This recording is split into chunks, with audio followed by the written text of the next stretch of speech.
Well, welcome back, everyone. A familiar sight on the Canary Room, or the Keith Ferry Room, as it's. I'm thinking of changing the name of the channel, Keith. No, people won't watch it then. No, they will.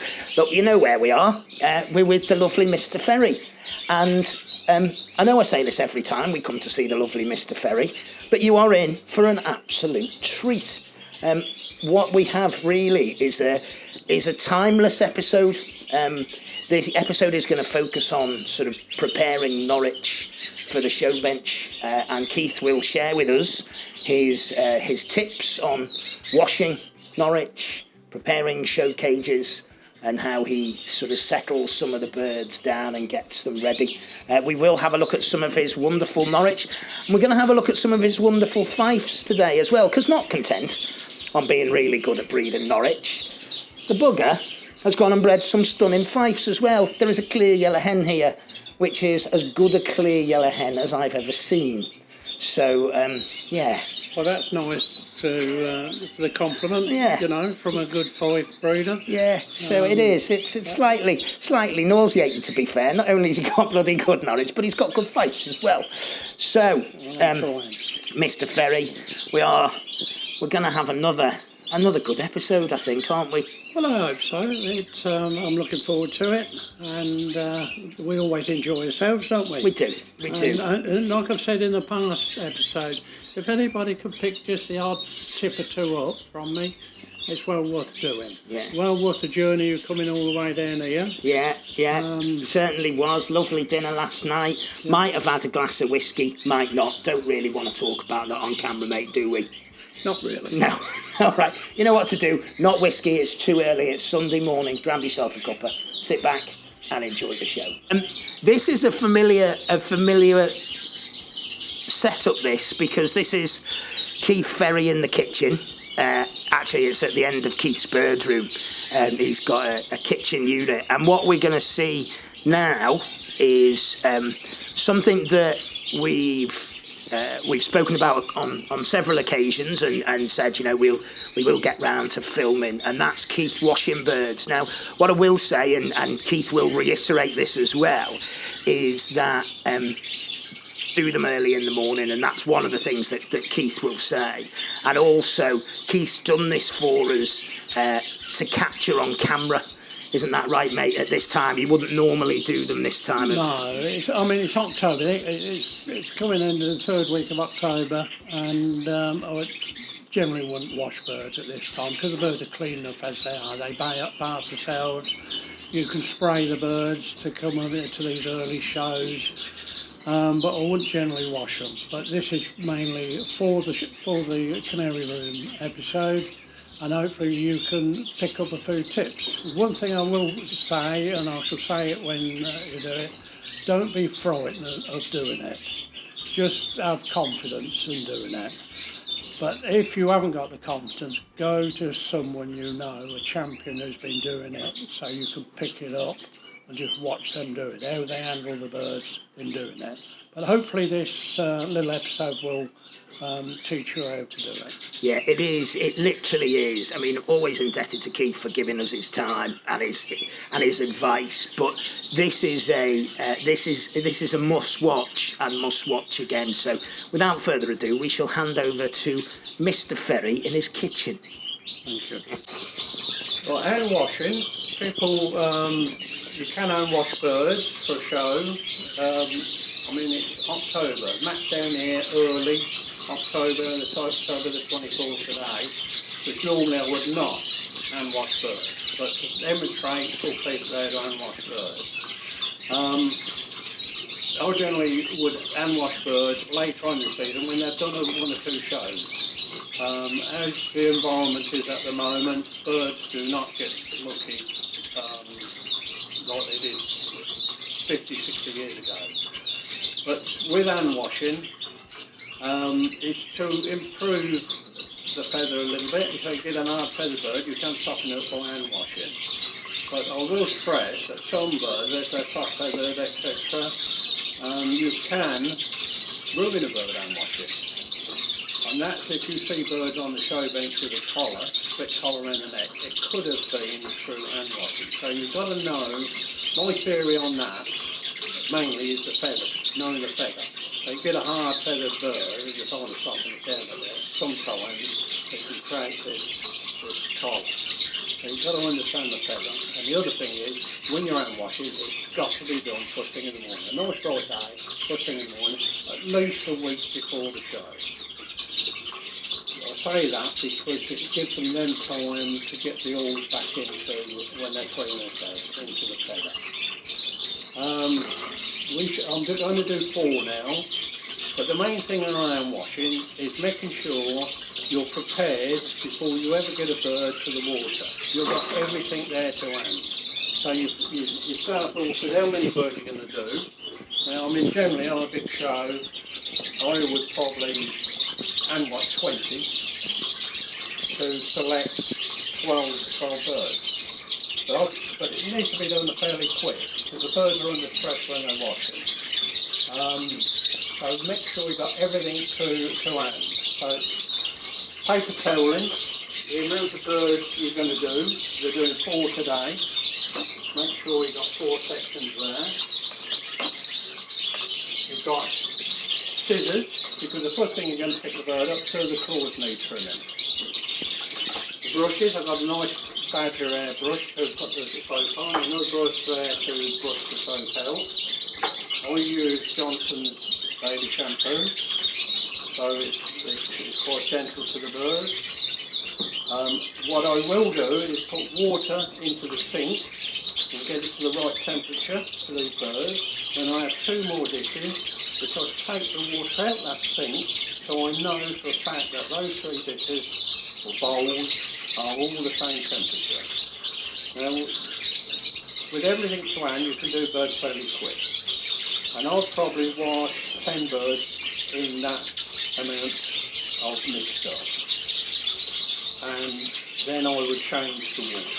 I'd stop, then birds have been dried out. The birds, well, I'm lucky in my bird room because I've got a radiator up there. That's on at the moment. I've got a couple of towels there so they're nice and warm to take the excess water out of the bird, which I'll show you. So everything's prepared.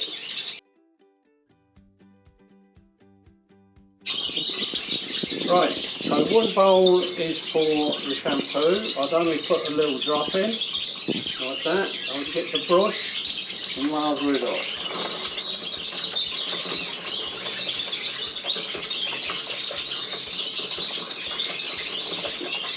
Now that's ready. So that's what I'll wash the bird in. That bowl there is how I take the surplus soap away from. And then the last one is give it a good rinse. Now what I do to make sure I kill all the soap in it, I will put a drop of vinegar in it. That will kill any suds what are left in the feather. So that one will go in there. Make sure my hands are dry before I take the bird out. And make sure I have enough paper there to take the surface out. Grab a bird.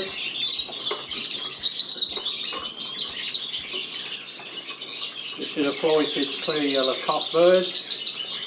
I'll check its claws if it needs trimming. These are not bad, so there's not a problem with that. I'll have a look at the beak.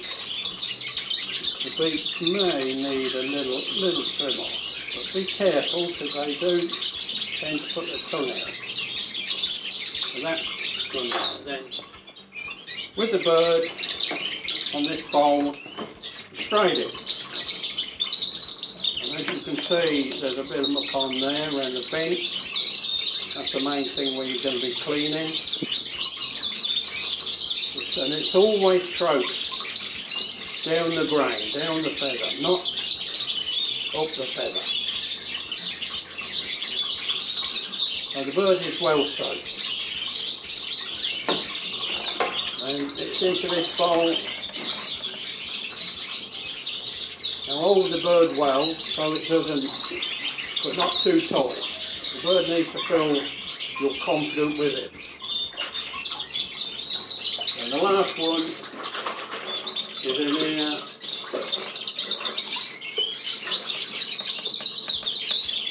give her a little shake, put her in that nice warm towel, take the surplus off, and you need a couple of towels, 2 or 3 towels on that rag warming up, because after doing half dozen birds this towel will be soaked. And with the paper towel in,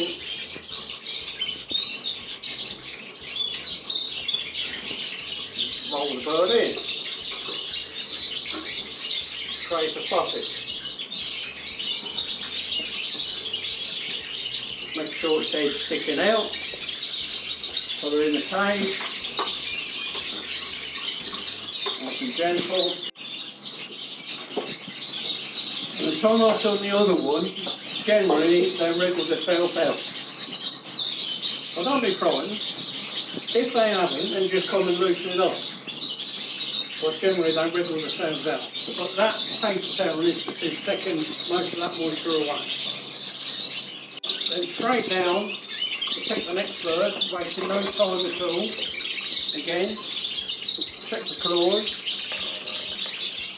Maybe you don't want to take too much off. They look quite long, and just take the end off. Look, check the piece.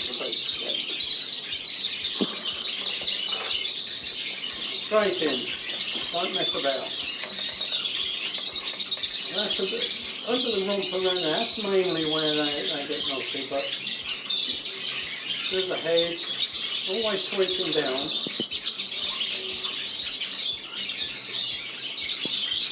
And as you can see, I haven't put too much soap in that one.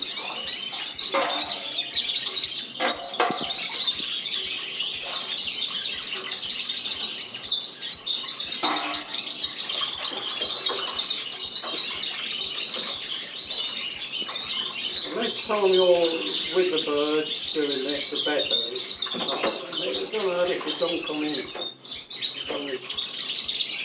Sort them out pretty quick.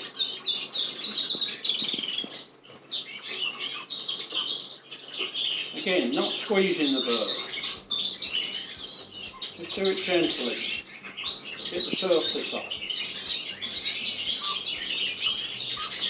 And the other thing I didn't mention, that obviously as early as this in the season, don't do a bird what isn't fully molted or doesn't look 100% fit. The stress levels can probably cause damage to the bird. You'll cause the losing on it if you ain't careful and don't know what you're doing. I mean, this bird's already wriggling itself out. And we're back up to the third bird, which is a variegated top end. Then checking the claws.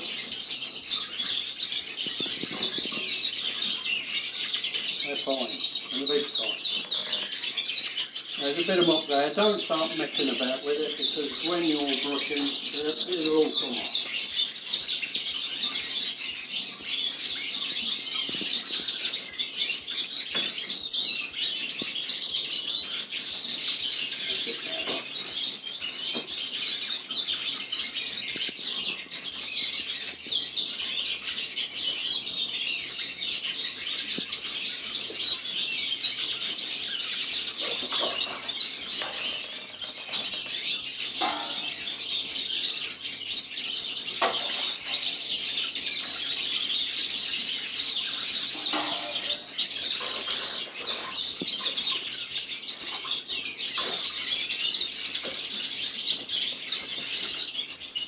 Don't get me wrong, I don't do this for every show. Probably I might only do it once in a season. Probably at the end of the season into next year. There's 1 or 2 good shows in January. I may do some for that. And we know it's cold outside, so you need to do either, if the bird room's outside, obviously 2 of it in the home, in your kitchen. Make sure everywhere's nice and warm and they can dry out. Now they don't want to dry out too quick. And the radiator is ideal. Hospital cage cage, but even hospital cage, you don't want to put 2 or 3 birds in there because they'll only muck themselves up between them. Straight back into the cage, back down onto the rack. So that only took 2 or 3 minutes. The second bird is out as I've walked down. I've just put the 3rd bird there. Time I'm done the 4th bird, that'll be out. And this is, once they're on the perches, they'll dry out naturally. And like I say, it doesn't, I don't want to dry it too fast. So if I'm doing 20, they could well be stacked right up here. And birds on the bottom are partly dry, they will go on the top and the new will be at the bottom. And that's how I do it. Now the 4th bird is a white cock, a flighted white cock. I cut his nails the other week, so no need to do that, he keeps fine. Again, with white, they will stay in the back side, so then giving it a bit of time on there.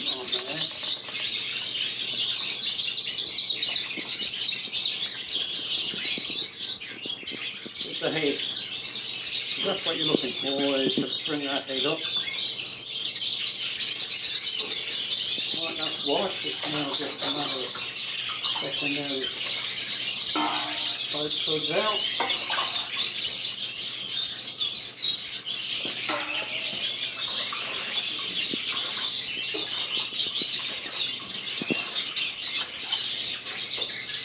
Don't be frightened. But my advice is, for any novice or anything, after seeing me do this, don't go straight in and start doing it. My advice is to do with an experienced fancy and watch them do it. Because when you do and do, you'll see my video, the videos, well, you could have it in front of you on your iPad, but you need to know what you're doing. And if you know somebody who does do hand washing, go and watch them do it. They may not do it like me, but this is how I've done it over the years and it works for me. Have another piece of paper, roll it up.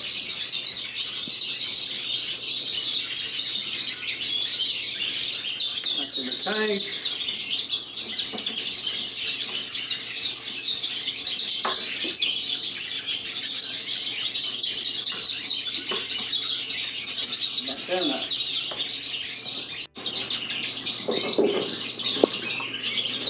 The 3rd bird is out on the perch. Stress level is virtually over with them now. So what we're going to do now is concentrate on drying the tails out and freezing the tails. So that was done pretty quick. And I'll try to do it, me explaining to you and Matt, it took a little bit longer than I normally do, and possibly I could have done 10 in that time. So it's a matter of doing it quick and being confident in doing it, and you won't hurt the birds then. Right, now it's been 40 minutes since I hand washed these, so they're drying out quite nicely. And they've got, I go back into their stock cage, and they've got all day to thoroughly dry out. What I shall do tomorrow is give them a nice spray, and usually I spray them with rainwater, nice soft rainwater. Okay, and that'll be tomorrow. Give them a nice good soaking with a spray. And then the day before I show, I'll give them a light spray, so they green in the tail prior to the show. Again, you stick the young buck hen in, 2 cookies straight in, and she can have a little drink, start preening the tail. Something sweet. One thing about showing birds and preparing birds and the management for showing the birds is all about not only with a good bird you have. If you've got a good bird, you need to show it in a good picture frame. So the emphasis on is to make sure prior to a show your show cages are in perfection. That they're cleaned, washed out, perches are clean, all the paintwork is polished and looks spotless. The simple reason is at a show, if you have two birds at a show and I'm judging, and there's two birds virtually identical for standard, perfect birds, and you cannot make that split, I will look how it's been presented in the show cage. So make sure the show cages are presented well. There is a standard colour. That is in all the Norwich Plainhead Club's books.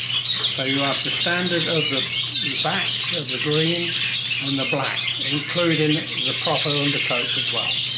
As far as drinkers, again, drinkers need to be immaculate, painted well.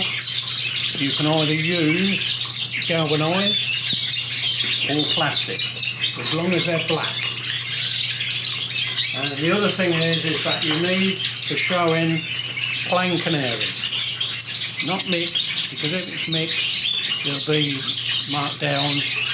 Some judges could throw it out because it's a marked cage. Plain canary for Norwich. Now people say that, well, it's not very good for the birds. It is. It's proven for over a century that plain canary for Norwich is fine. Don't do them any harm at all. Get the birds used to plain canary. The main reason for plain canary in the bottom is they're a heavy feathered bird. And if they have all these oily seeds, niger and rape and that, over a period of time in a show cage, they could get clogged up. So plain canary is ideal for them. And I've never had a problem with a bird not eating plain canary. Now you'll notice us here. I'm going to be unusually softly spoken because we are surrounded by some of Keith's birds that he's show training. Just behind me here, we've got a row of fifes, and we'll have a little chat about them later. And then we've got just to here, we've got a row of training cages on the Norwich, mate. And I notice you've got the training cages on there, and as part of your training, you've got a little bit of conditioning seed in just out on the top of the water. Yeah, well, I mean, what I generally do to get the birds used to putting their head through the drink roll, that's usually full of conditioning seed, or even plain mixed seed you can do. But it's now the time they need to know where the water is. So they know where the conditioned seed is in that pot. So now when they go into it, they'll fill the water. I'll just sprinkle a bit on top of the water, it floats. So they think it's still the conditioner seed, but just under it is the water. So now they'll get used to drinking from that.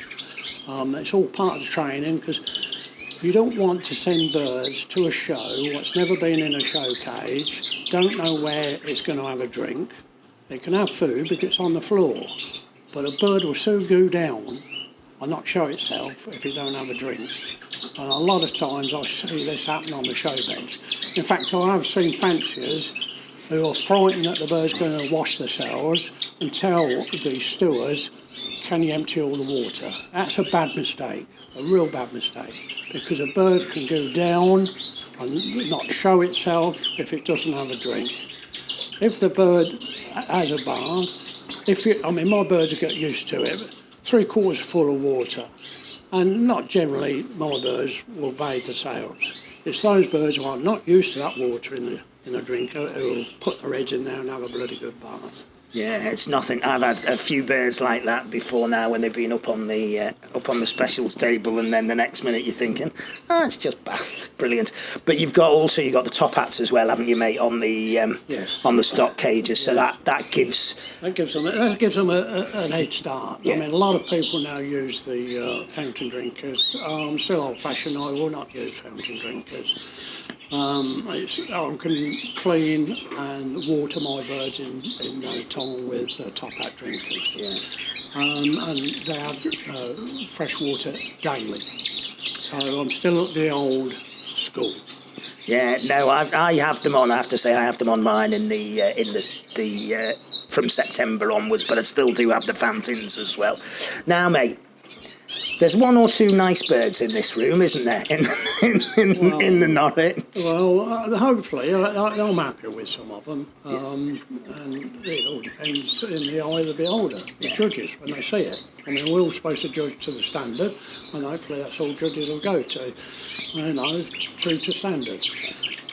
We'll just have to wait and see this year. And I think, and we've talked about this on previous episodes of the show from here, mate, but we talked about that balance of a show team of flighted and unflighted birds. And last year, you had Supreme, I think, with an unflighted buff hen. You had Best Norwich in show with an unflighted, yellowcock, and then you had a couple of flighted birds that took the top award for you as well. And that as was last year, unflighted yellowcock. We can have a look at him here as a flighted bird, and I tell you, he's. You must be pleased with how he's continued to develop. Oh, absolutely. And you have to look at a bird. He wasn't a big bird last year, but he showed himself. He was a show bird. And he's grown a little. And I think he's improved. And this is what you have to look at when you're selecting your birds for breeding, what that bird's going to look like next year. And I knew this cock bird will still look well. He's still holding his wings well. And he's grown slightly bigger, and he will show himself. He will hopefully do well on the show bench. He'll catch the judge's eye, I hope. Yeah, he certainly will. Speaking of catching the judge's eye, here she is, Mrs. Ferry. The boss. So, yellowcock, the clear yellowcock. Pleased you got some clothes on, Matt. I'm gonna leave that in. That was my wife who had to get out of bed this morning, from the shower, to let Matt in through the front door. I was up in the bird room. Matt had gone out in his pyjamas to move the car and locked himself out. It is and true. And he was out there for a good 10 minutes, 15 minutes. It is true. Bloody cold. Yeah. And we all had a laugh. It's all true. Anyway, back to the heavily variegated. So there's an unflighted heavily variegated yellowcock, and I know when we saw you earlier in the year, you talked about a plan to breed some heavily variegators this year, and there's more than one decent bird there, but this one in particular is a very nice bird. I like him. I said early on in the season, prior to breeding, I was going to aim to breed a few more variegators, because you need the variegators to put the colour into the birds. You can keep breeding clear to clear, and then you wash the colour out of them, so you need some variegated. And I shall select what I want, and I've seen a bird that will do me proud, a cock bird, so we could probably go with a couple of hens next year. He comes from a clear or very, very lightly buff hen, which was sister to Supreme, so the bloodline's there, and I know he will throw clear birds. Although he's heavy variegated, he'll throw clear birds, and they should be good coloured birds. Yeah. No, I mean, he is. We have a look at him again here, and he is.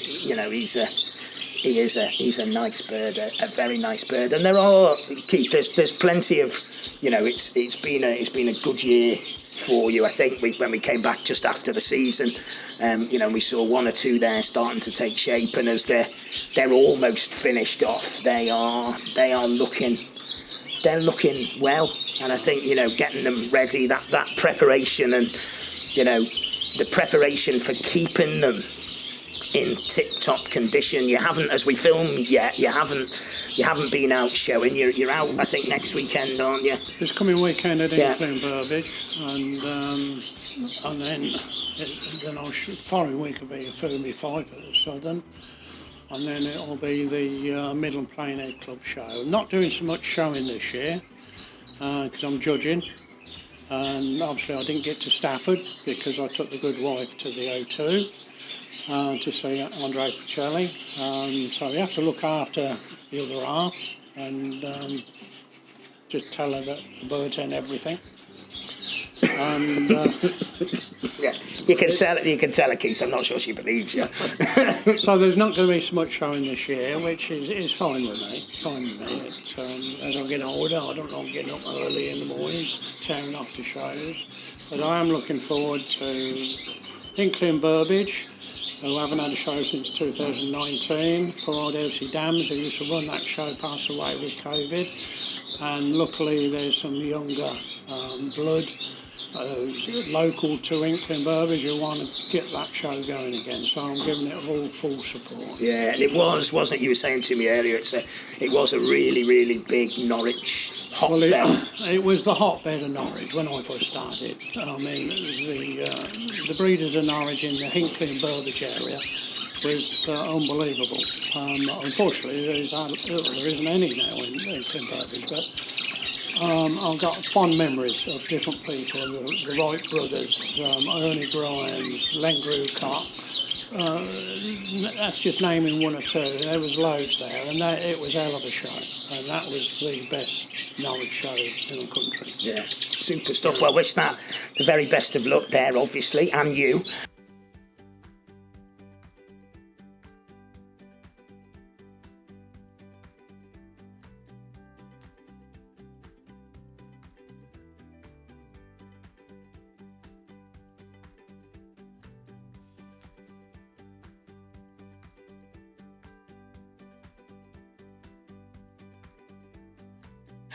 And before we turn to the Fifes, Keith, somebody contacted me and said, Keith's perches in his cages, the plastic ones, why are they upside down? So, Keith, I was like, I don't know if they are upside down. I'm sure Keith wouldn't put perches upside down. It was one of the first things I asked him when we came in today. Why are the perches upside down?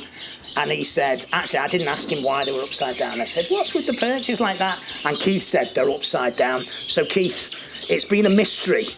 Well, why are they upside down, mate? When I purchased these many years ago, I put them in, I thought, well, these are lovely. But with my Norwich, after a year or so, I found that some of my Norwich had calluses on the bottom of their feet. And it was through because they're so hard. So I turned them up, we've got that groove in, so the ball of their feet ain't actually rubbing against what they say is the true side. So for years now I've had them upside down, but also in each single cage there's one of these and one wooden one.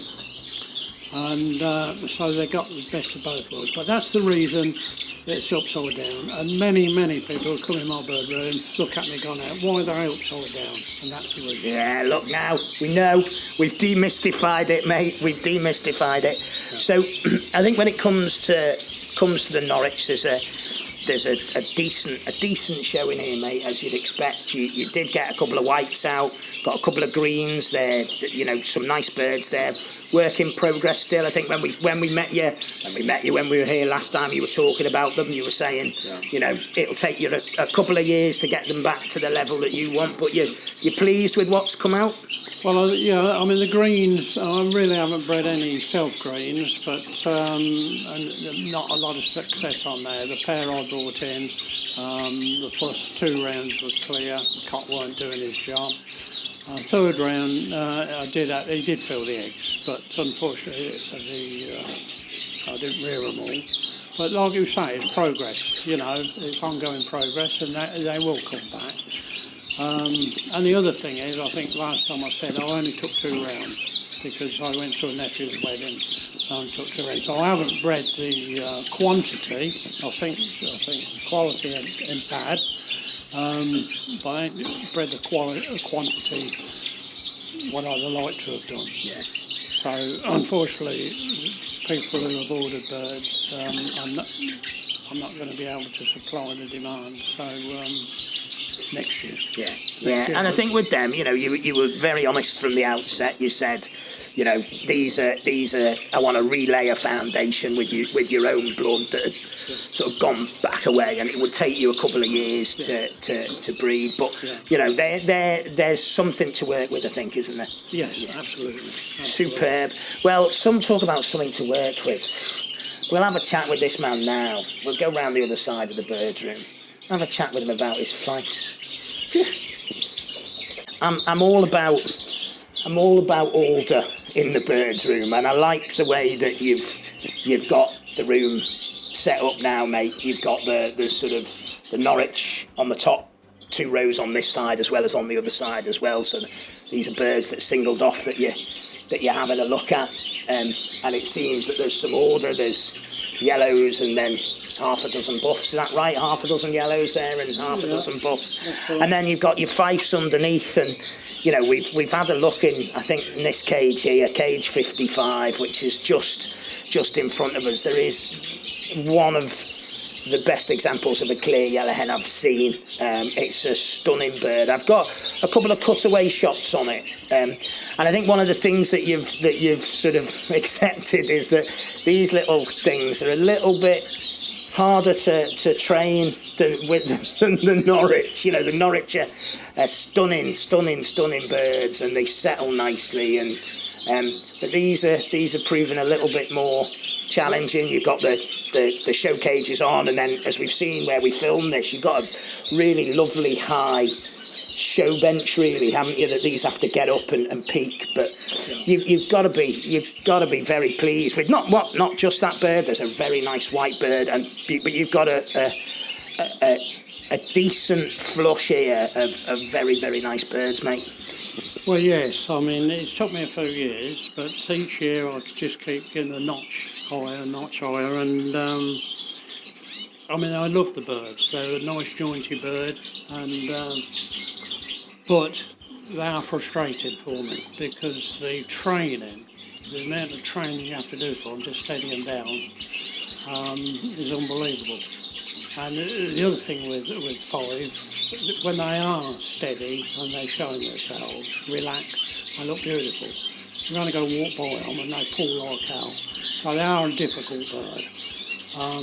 You can breed them, but it's breeding that good one and get them to show standard and show training is the hardest, and much harder than my knowledge. Yeah.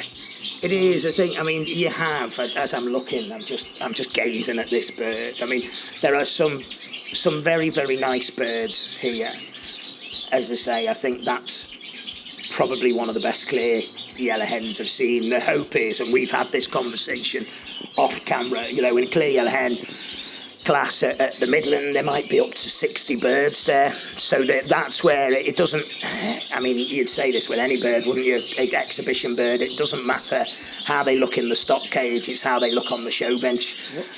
I mean, yeah, you've got to get them steady and show. Same with Norwich. I mean, I used to judge the English National when it was NEC, and I've had classes of 50, 60 Norwich in front of me.